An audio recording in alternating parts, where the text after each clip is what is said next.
급식들, 즉 중고등학생들에 대해 얘기할 때 조금 오래된 말이긴 하지만 질풍노도라는 표현을 써요. 풀어서 말하자면 달리는 바람과 성난 파도, 한마디로 그냥 미쳐 날뛰는 시기라는 얘기죠. 네, 그래서 준비했습니다. 세상 두렵지 않은 중고딩들이 미친 짓으로 레전드를 찍은 사건들. 첫 번째는 조선일보 전광판을 대차게 털어버린 중딩입니다. 여기는 부산 서면 로터리, 황령산 방향으로 보이는 한 전광판. 평소에는 조선일보에 제공하는 광고나 뉴스가 송출되는데요. 그런데 이 거대한 전광판에 2019년 12월 14일 오후 조악한 메모장이 하나 뜨더니 이런 글귀가 새겨진 게 아니겠어요? 조선일보 전광판 중학생한테 다 털렸죠? 맨 아랫줄에 킹받게 웃는 건 덤. 그런데 부산 서면이라고 하면 엄청나게 많은 차들이 모이고 지나다니는 그야말로 도심 한복판이잖아요. 그러니 이걸 본 사람들도 수두룩했고 트위터 등의 SNS 역시 이 사건으로 인해 발칵 뒤집혔죠. 그런데 놀라운 건 이걸 본 사람들 중에 112에 신고한 사람은 한 명도 없다는 거예요. 그냥 웃기다면서 트위터에만 잔뜩 올려놓고 사진만 일파만파 퍼져나갔죠. 이거 뭐 웃느라 신고할 생각도 못했나 싶은데요.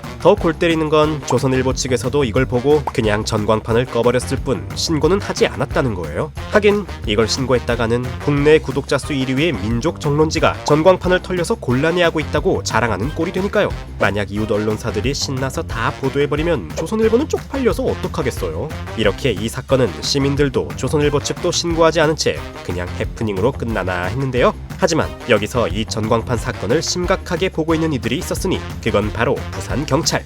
뒤늦게 이 사실을 알고 어떻게 된 일인가 조사하던 수사기관은 한 가지 이상한 점을 발견하는데요. 그들은 전광판 해킹범이 정말로 전광판만 딱 해킹하고 개인정보라든가 돈 될 만한 정보들은 일체 건드리지 않은 데에 주목했어요. 즉, 이 범인은 돈이 목적이 아니라 뭔가 자신의 사상을 알리기 위해 정보 발신 장비인 전광판을 해킹했다는 거였죠.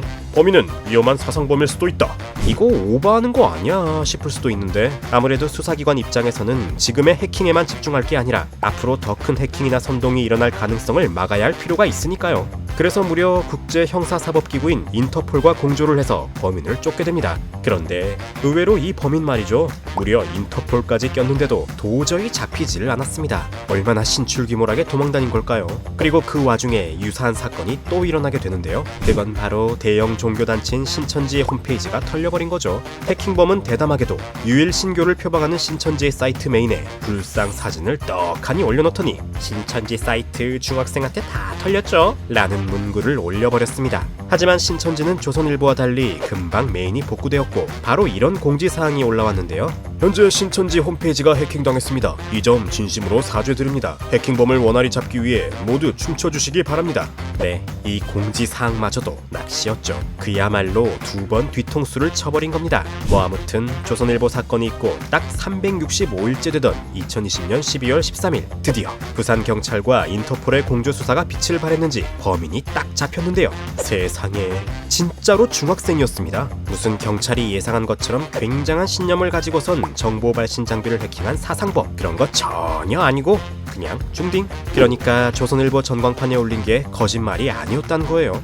그 후 조사 과정에서 밝혀진 바로는 그 중딩이 전광판을 해킹한 이유는 알고 보니 그냥 재미였다고 해요. 그래서 어떻게 했냐라고 물으니까요. 글쎄, 전광판을 원격 제어하는 소프트웨어인 팀뷰어가 업데이트되는 과정에서 아이디랑 패스워드가 아주 잠깐 전광판에 노출됐었다나 봐요. 그걸 이 중학생이 보고 받아 적어서는 이런 짓까지 벌인 거였죠. 어라? 그러면 신천지 홈페이지도 이 중학생이 턴 게 맞을까요? 뭐 사실 거기까지는 보도가 안 돼서 맞을 것도 같고 아닐 것도 같네요. 아무튼 그 후에 이 소년이 어떻게 됐느냐? 당시 중학교 1학년이었던지라 촉법 소년에 걸려버려가지고 처벌은 안 받았다고 해요. 그냥 보호처분 받고 교육 좀 받은 다음에 지금은 다시 열심히 공부하면서 프로그래머를 지망하고 있다고 하니 이제는 그 통통 튀는 창의성을 유의미한 데에 쓸 수 있길 바라는 바입니다. 자, 두 번째 사례로는 비트코인으로 장난을 쳐가지고 몇만도 몇 억도 아닌 무려 조 단위의 돈을 태워버린 고딩. 서울의 한 명문고에 다니던 허모군. 그는 비트코인 플래티넘을 개발하는 개발팀의 멤버였는데요. 아니, 비트코인이면 비트코인이지 비트코인 플래티넘은 또 뭘까요? 뭔가 DLC 같은 느낌도 들긴 하는데 그건 아니고요. 자기들이 비트코인과 비슷한 새 코인을 만드는 과정에서 말이죠. 기존의 비트코인을 가진 사람들에게 각자 가지고 있는 숫자에 비례해서 자기네 코인을 분배하겠다는 겁니다. 이 말인즉슨 비트코인을 많이 가졌을수록 새 코인인 비트코인 플래티넘을 더 많이 분배받을 수 있다는 얘기잖아요. 그래서 이 프로젝트가 발표된 이후 비트코인의 가격은 계속 올라갔죠. 그리고 비트코인 플래티넘의 분배가 예정된 11월 말이 되자 그 가격 상승폭은 더 커졌답니다. 하지만 예정일이 되었을 때 비트코인 플래티넘은 공식 트위터에다가 이렇게 발표를 하는데요. 기술적인 문제로 조금 늦어집니다. 12월 10일에는 꼭 론칭할 테니 걱정 마세요. 이 소식에 비트코인 플래티넘을 배당받고자 비트코인을 구입한 사람들은 화가 났죠. 하지만 어쩌겠어요. 기다려야지. 그렇게 인내를 가지고 12월 10일을 딱 기다린 사람들. 하지만 그들 앞에 돌아온 건 공식 트위터의 경악스러운 멘션이었습니다. 그러게 누가 비트코인 사랬냐?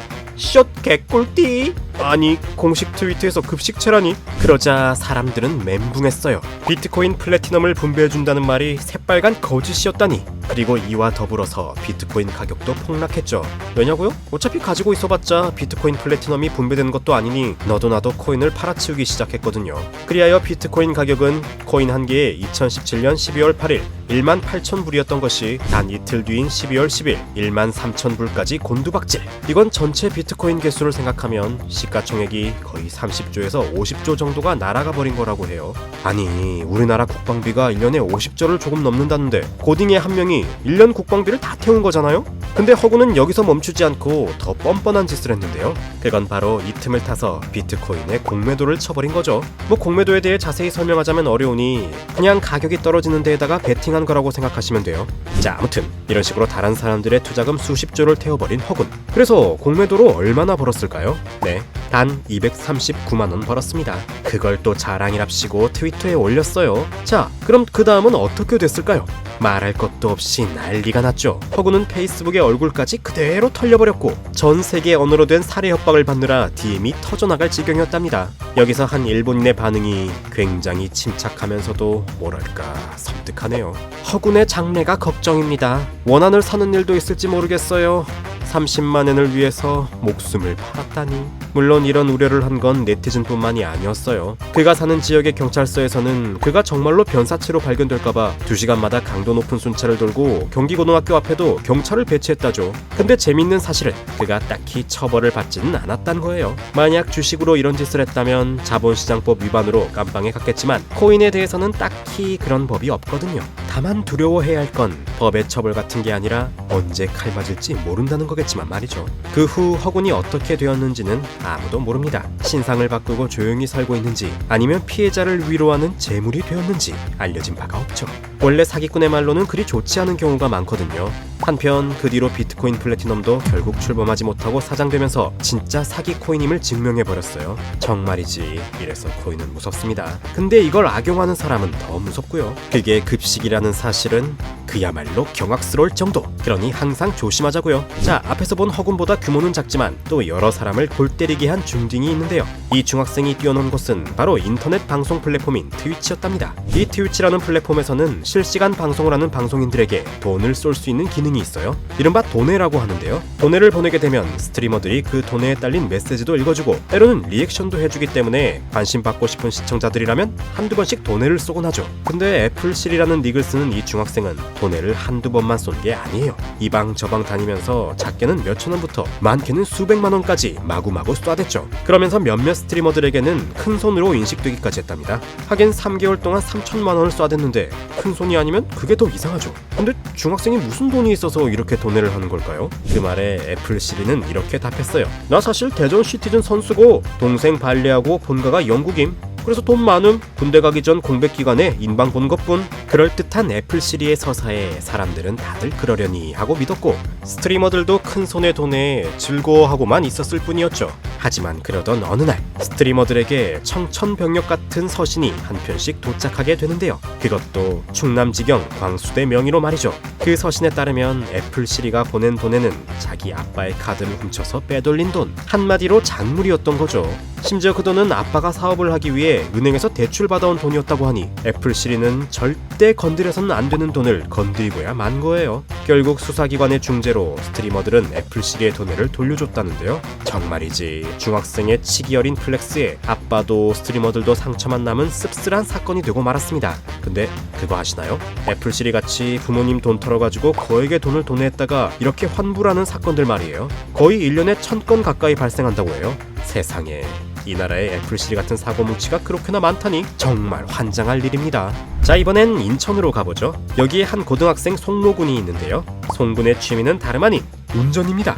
아니, 고등학생이 무슨 운전이냐고요? 자, 그가 사는 인천 검단에는 밤에 차고지 대신에 이면 도로에다가 버스를 세워놓는 사람들이 많아요. 그리고 그 버스들을 잘 보다 보면 키를 그냥 꽂아놓고 간 경우가 있거든요. 그러면 그 차는 이제 송군의 것이 되는 겁니다. 물론 밤중에만 말이죠. 이런 식으로 해서 송군은 밤이면 밤마다 버스를 몰고 강화, 파주, 일산을 가리지 않고 드라이브를 즐겼다고 해요. 대신 동이 트기 전까지 버스를 원래 자리에 갖다 놓고 키까지 똑같이 꽂아놨죠. 그래서 버스 주인은 송군이 이렇게 자기 차를 타고 다니는 걸 꿈에도 알 수 없었다고 해요. 그런데 처음에는 몰래 이런 짓을 하던 송군이었지만 나중에는 조금 더 대담해졌다고 하는데요. 어느 날 송군이 버스로 드라이브를 하고 있는데 한 친구에게서 연락이 옵니다. 알고 보니 이 친구는 송군에게 돈을 빌려줬던 친구인데요. 돈 갚으라고 독촉을 하기 위해서 전화를 한 거였어요. 이 전화를 받은 송군은 운전하던 버스를 그대로 몰고선 친구에게 달려갔답니다. 어때? 쩔지 않냐? 오늘 밤은 내 거야. 오, 멋있네. 그래서 돈은 언제 갚을 건데? 아, 그거 다음에 갚을게. 잘 있어.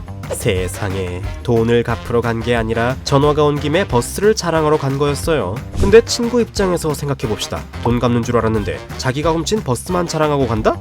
열이 뻗치지 않을 수가 없죠. 그래서 이 친구는 그 길로 송군을 112에 고발해버리고 말았답니다. 그리하여 송군은 붙들려갔고 밤이면 밤마다 즐기던 은밀한 취미도 끝이 나고 말았죠. 근데 굉장히 흥미로운 사실이 있어요. 송군이 버스를 몰고 200km를 넘게 종횡무진 쏘다니는 동안 어떤 사고도 없었다는 거예요. 심지어 버스에 흠집을 남기지도 않았고 사소한 신호위반, 과속, 비보호 위반 이런 것조차 없었다고 합니다. 세상에, 자동차 절도라는 중범죄를 저지르고 정작 운전은 누구보다 안전운전을 했다니 대체 송군의 머릿속에는 뭐가 들어있었던 걸까요? 정말로 그냥 한 번이라도 베스트 드라이버가 되어보고 싶었던 걸까요? 본인 증언이 없으니 거기까지는 모르겠네요. 자, 방금은 버스였다면 이번에는 오토바이와 얽힌 이야기입니다. 여기 최근 새 오토바이를 뽑아가지고 싱글벙글하고 있는 한 남자가 있는데요. 한참 라이딩을 하던 그는 잠시 편의점 앞에 오토바이를 세우고선 일을 보고 나왔어요. 근데 두 사람의 남고딩이 자기 하이바를 밟고 시트에 앉아있는 게 아니겠어요? 격분한 남자는 어서 내려오지 못하겠냐고 화를 냈죠.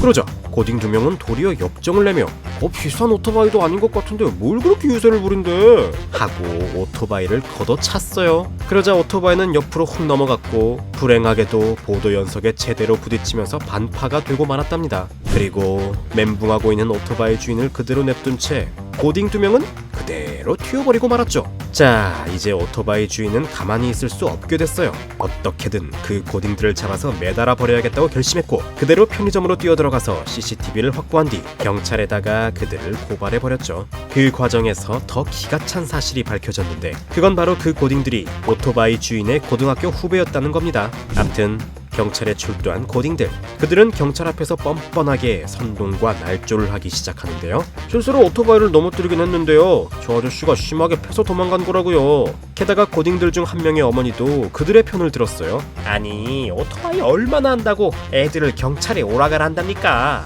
수업 못 받은 거 책임질 거야? 물론 이렇게 선동을 하건 날조를 하건 그 고딩들이 잘못한 건 자명했기에 경찰은 이런 식으로 하면 학생들한테 전과가 남을 수밖에 없다라고 하며 그들의 입을 다물게 했어요. 결국 적당히 보상을 하면 되겠냐는 고딩의 어머니의 말에 오토바이 주인은 신차값을 요구하는데요. 근데 문제는 그 오토바이 기종이 무려 1,700만 원이나 하는 야마 YZF R6였다는 거죠. 결국 이 가격은 고딩 아빠의 귀에도 들어가게 되었고 고딩 아빠는 오토바이 주인에게 이렇게 얘기했어요.